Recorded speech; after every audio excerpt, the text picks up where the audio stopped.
بسم اللہ الرحمن الرحیم۔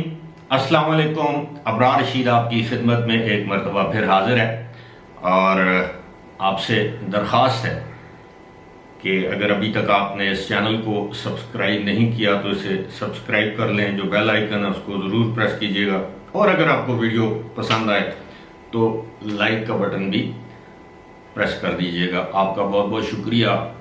تھم نیل پر آپ نے دیکھ لیا ہوگا آج کی جو ویڈیو ہے وہ جماعت الدعوہ کے سربراہ حافظ سعید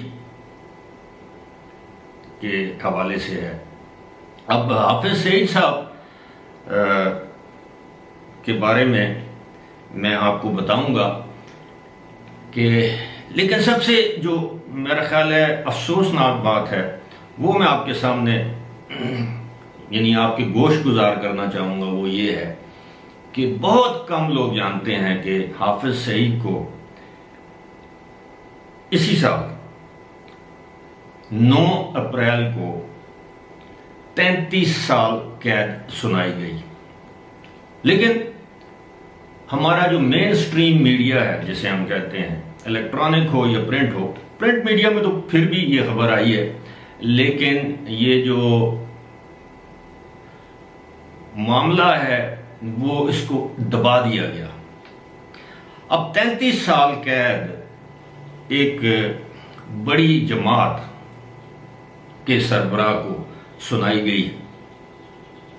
کچھ تھوڑا سا میں آپ کو ماضی میں لے کے جانے کی کوشش کروں گا۔ اب یہ 9 اپریل کا دن جو ہے وہ بڑی اہمیت کا حامل ہے۔ یہ وہ دن ہے جس دن 9 اپریل کی رات جو ہے وہ سابق وزیر اعظم عمران خان کے خلاف قومی اسمبلی میں تحریک عدم اعتماد کامیاب ہوتی ہے، اور 10 اپریل یعنی رات 12 بجے کے بعد نئے وزیر اعظم کا انتخاب ہوتا ہے، اور یوں پاکستان میں سیاسی ہلچل جو ہے وہ اپنے عروج پر جو تھی۔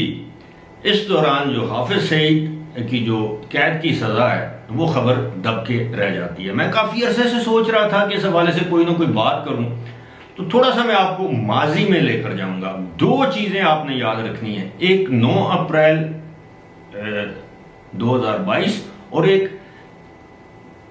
2019۔ تاریخ نہیں، آپ یہ سال یاد رکھیے گا۔ حافظ سعید صاحب سے میری ایک ہی ملاقات ہوئی ہے، اور یہ غالباً 1996 کی بات ہے، 96 اگر نہیں تو 95 ہوگی، بہرحال یہ 95-96 کی بات ہے۔ اور اتنا مجھے یاد ہے کہ ان دنوں پاکستان میں محترمہ بے نظیر بھٹو کی حکومت تھی، یعنی پیپلز پارٹی کی حکومت تھی۔ تو ایبٹ آباد میں میرے ایک عزیز ہیں، بہت ہی قریبی عزیز ہیں، جو کہ فوج سے ریٹائرڈ آفیسر ہیں، اور انہوں نے یہ جو انڈیا میں جو ہمارے جو قیدی تھے، یعنی وہ پریزنر آف وار بھی رہے، یعنی بھارت میں انہوں نے قید بھی کاٹی ہے۔ وہ ریٹائرڈ فوجی آفیسر تھے، آج کل علیل ہیں، اللہ تعالیٰ ان کو صحت دے۔ میں نام بوجوہ نہیں لے رہا۔ خیر، میں اس وقت ایک انگریزی کا اخبار تھا دی مسلم، میں اس میں بطور رپورٹر کام کر رہا تھا۔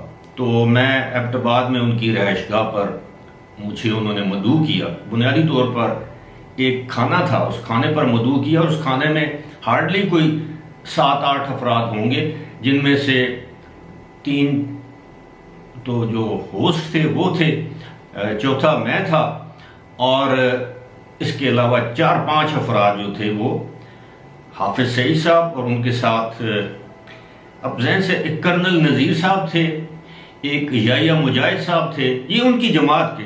اور یہ وہ دن ہے جب جماعت الدعوہ جو حافظ سعید صاحب کی جو جماعت ہے، اب تو شاید اسے بھی کالعدم قرار دے دیا گیا ہے، لیکن اس وقت یہ لشکر طیبہ کے امیر تھے یا سربراہ تھے۔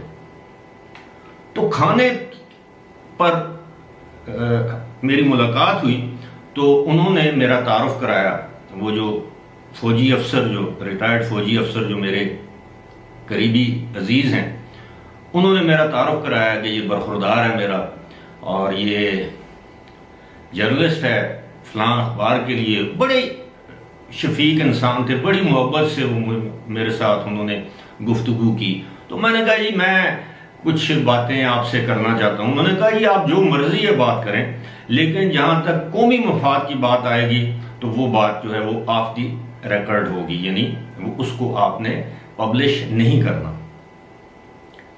میں نے ان سے کافی زیادہ باتیں کی, خاص طور پر ان دنوں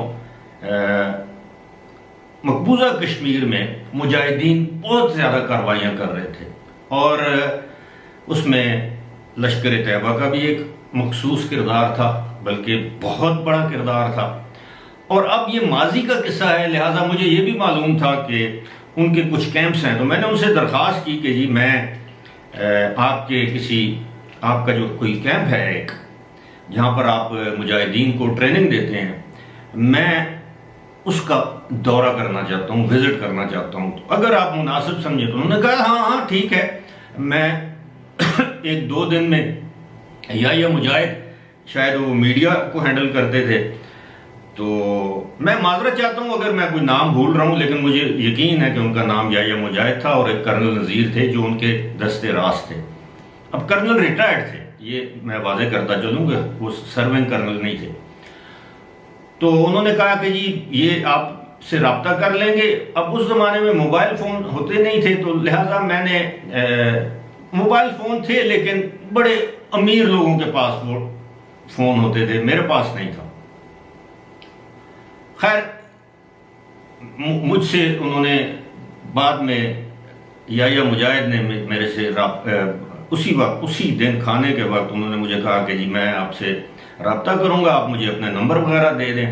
تو ذہن میں آپ یہ رکھیں فلاں دن, مثال کے طور پہ پیر کے دن جی آپ سے ہم رابطہ کریں گے اور آپ کو ہم اپنے کیمپ کا وزٹ کروائیں گے. لیکن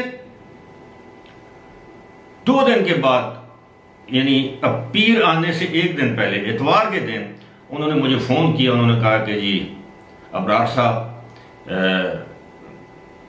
میں معذرت خواہ ہوں, کچھ وجوہات کی بنا پر ہم آپ کو کیمپ کا دورہ نہیں کروا سکتے, اس لیے کہ حافظ صاحب خود بھی وہاں پر موجود نہیں ہوں گے, اور دوسری بات یہ ہے کہ کچھ ایسی چیزیں آڑے آ رہی ہیں کہ فی الحال, لیکن ہمارا آپ کے ساتھ وعدہ ہے کہ حافظ صاحب کے اگلے دورے کے دوران آپ کو وہاں کا دورہ ضرور کروائیں گے. خیر وہ دورہ نہ ہو سکا. تو حافظ سعید صاحب سے, مطلب میں کہنے کا مقصد یہ ہے کہ حافظ سعید صاحب نے جب میرے ساتھ گفتگو کی تو ان کا ایک ہی استدلال تھا کہ میں وہ بات کروں گا جو ملکی اور قومی مفاد میں ہو, اس کو آپ نے پبلش کرنا ہے. لیکن جہاں پر پاکستان کی کسی جگہ پہ امبیرسمنٹ ہو, کوئی ایسی چیز میں کہہ دوں جس سے پاکستان کی ساکھ پر کوئی آنچ آئے, تو میں ایسی بات نہیں کر سکتا. یہ قصہ سنانے کا مقصد ہے. مقصد یہ ہے. پھر لشکر طیبہ پر پابندی لگا دی گئی, حالانکہ لشکر طیبہ اور جماعت الدعوہ بعد میں وہ جماعت الدعوہ بن گئی. اور میں آپ کو یہ بتاتا چلوں کہ یہ دونوں جماعتیں جو ہیں انہوں نے پاکستان میں کبھی کسی دہشت گردی تو دور کی بات, کبھی انہوں نے اتنی سی بھی معمولی سی بھی قانون شکنی نہیں کی. بلکہ 2005 کا جو زلزلہ آیا تھا, تباہ کن زلزلہ, اس دوران بھی ہم لوگ کوریج کرتے تھے, میں جیو کے ساتھ تھا, اور ہم دیکھتے تھے کہ 3-4 ایسی تنظیمیں ہیں جو کہ بے لوس کام کر رہی ہیں. باقی انٹرنیشنل NGOs تو بعد میں آئیں, میں آغاز کے دنوں کی بات کر رہا ہوں. یہ شاید 8 اکتوبر کو زلزلہ آیا تھا 2005, تو اس کے یعنی 10-12 اکتوبر تک تو گورنمنٹ کو پتہ ہی نہیں چل رہا تھا کہ ہو کیا رہا ہے. تو ایک جماعت الدعوہ اور ایک الرشید ٹرسٹ, اب یہ دونوں کو بین کر دیا گیا ہے. ان کی ایمبولینسز بھی ہم دیکھ رہے تھے, ان کے رضاکار بھی ہم دیکھ رہے تھے, وہاں سے لاشیں اٹھانا, نماز جنازہ پڑھانا اور زخمیوں کو اسپتالوں تک پہنچانا. آپ یقین کیجئے کہ جگہ جگہ لاشیں بکھری ہوئی تھیں. اینی ویز, تو ان کا بڑی خدمات تھیں. اور آپ کو پتہ ہے کہ مریدکے میں بھی ان کا ایک بہت بڑا ایک مدرسہ آپ کہہ لیں یا ایک مرکز ہے ان کا. تو اب اس قصے کو مختصر کرتا ہوں. اب 9 اپریل کے دن جو ہے وہ حافظ سعید صاحب کو اعجاز احمد بٹر جو کہ انسداد دہشت گردی کی عدالت اینٹی ٹیررزم کورٹ جسے کہتے ہیں لاہور میں، اس جج صاحب نے ان کو 33 سال قید سنائی. اور مقدمات کیا درج ہوئے تھے؟ 2019 میں نے آپ سے کہا تھا نا، یاد رکھیے 2019 میں 2 FIR ان کے خلاف درج ہوئیں جس میں ٹیرر فائنانسنگ تھی. اب اس سے پہلے حافظ سعید صاحب کو 2-3 مقدمات میں گرفتار کر کے ایک مرتبہ ان کو 7 سال کی قید کی سزا سنائی گئی تھی. وہ ہائی کورٹ نے اس کو کالعدم قرار دے دیا. ایک مرتبہ ان کو گھر میں نظر بند کر دیا گیا تھا. وہ ہائی کورٹ نے اس فیصلہ حافظ سعید صاحب کے حق میں دے دیا. اب اس کے بعد معاملہ کیا ہوا؟ معاملہ یہ ہوا کہ جناب فیٹف میں پاکستان چلا گیا. یعنی جب یہ 2018 کی حکومت آئی تو پاکستان فیٹف کی گرے لسٹ میں چلا گیا، یعنی وائٹ لسٹ سے گرے لسٹ میں آ گیا. تو اس دوران حکومت پر یہ دباؤ تھا. تو حافظ سعید صاحب کے خلاف جو ہے وہ مقدمہ جو درج کیا گیا وہ ٹیرر فائنانسنگ کا تھا، یعنی دہشت گردی کی فائنانسنگ کرنا، اس کے لیے سرمایہ یا پیسہ دینا. اب یہ دونوں مقدمات جو ہیں اس میں جج صاحب اپنے فیصلے میں لکھتے ہیں کہ جناب جو پروسیکیوشن ہے، جو استغاثہ ہے، وہ اپنا جرم ثابت کرنے میں کامیاب ہو چکا ہے کہ حافظ سعید صاحب نے یا ان کی جماعت نے ٹیرر فائنانسنگ کی ہے. اب 2019 آپ کے ذہن میں آ گیا. اب اس پر ان کو سزا سنا دی گئی 33 سال 2 مقدمات میں. ایک میں 5 سال تھی اور دوسرے میں جتنے بھی باقی سال بچتے ہیں، اور 28 سال دوسرے میں، 5 سال دوسرے مقدمے میں. اب یہ وہ دن ہے جس دن پاکستان میں تحریک عدم اعتماد پر رائے شماری ہونی تھی، یا تحریک عدم اعتماد کامیاب ہونی تھی بعد میں اسی رات. لیکن شومی قسمت دیکھیے کہ وہ شخص جس نے پاکستان میں کوئی دہشت گردی نہیں کی، وہ شخص جس نے پاکستان میں بے شمار کارہائے خیر جو ہیں وہ انجام دیے. اور سب سے بڑی بات یہ، اب آپ ذرا تصور کیجئے، یہ تھوڑی دیر کے لیے تصور کیجئے، پاکستان میں لشکر جنگی بھی ایک کالعدم جماعت ہے. چلے کالعدم جماعتوں کو آپ چھوڑ دیں، ایک طرف رکھتے ہیں. پاکستان میں آپ کے علم میں ہے، یہ تحریک لبیک پاکستان کے جو سربراہ ہیں اسعد رضوی، جب ان کو حکومت نے گرفتار کیا، ان پر دہشت گردی کے مقدمات درج کیے، اور وہ کسی حد تک جائز بھی تھے کیونکہ پولیس والے، بے شمار پولیس والے مارے گئے. تو آپ نے دیکھا کہ پورے پاکستان میں کس طرح احتجاج ہوا. بالآخر حکومت کو گھٹنے ٹیکنے پڑے اور راتوں رات ان کو جیل سے نکال کے بذریعہ ہیلی کاپٹر اسلام آباد بلا کر ان کے ترلے کیے گئے، ان سے معاہدہ کیا گیا، پھر مقدمات ختم کیے گئے. لیکن آپ نے دیکھا کہ جماعت الدعویٰ کی جانب سے ایک احتجاج کی صدا بلند نہیں ہوئی، اور ان کو سزا دی گئی عالمی قوتوں کے کہنے پر. حکومت کس کی تھی؟ PTI کی، عمران خان کی. مقدمہ کب درج ہوا؟ 2019 میں. سزا کب سنائی گئی؟ جس دن، جس وقت تک عمران خان وزیر اعظم تھے. اور کس کے کہنے پر؟ یہ obviously فیکٹ عالمی قوتیں ہیں، ان کے کہنے پر. آج بدقسمتی ہماری دیکھیے کہ وہی عمران خان کہتے ہیں کہ جناب ہمیں مغرب کے سامنے نہیں جھکنا چاہیے، خودداری دکھانی چاہیے، پاکستان کا نظریہ یہ ہے، پاکستان کا مطلب کیا، لا الہ الا اللہ. اور اپنے دور میں عالمی قوتوں کے دباؤ پہ انہوں نے حافظ سعید کے خلاف مقدمہ بنایا، ان کو سزا دلوائی.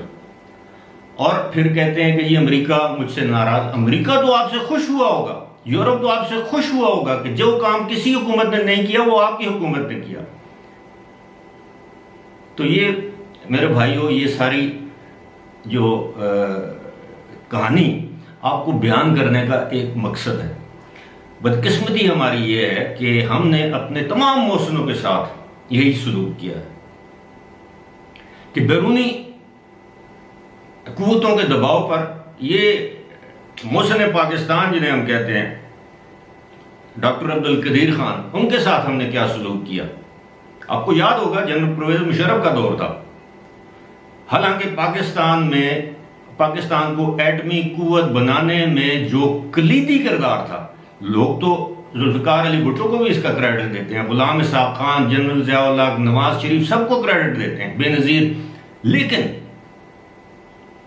بنانے والا تو وہ سارا کچھ لے کے آنے والا، ٹیکنالوجی لے کر آنے والا تو ڈاکٹر عبد القدیر خان تھا، لیکن اس کے ساتھ ہم نے کیا کیا۔ تو یہ ہمارے سیاستدانوں کے قول و فعل کے تضادات ہیں جو ہمیں ضرور سمجھنا چاہیے۔ فی الحال اسی کے ساتھ مجھے دیجیے اجازت، خدا حافظ۔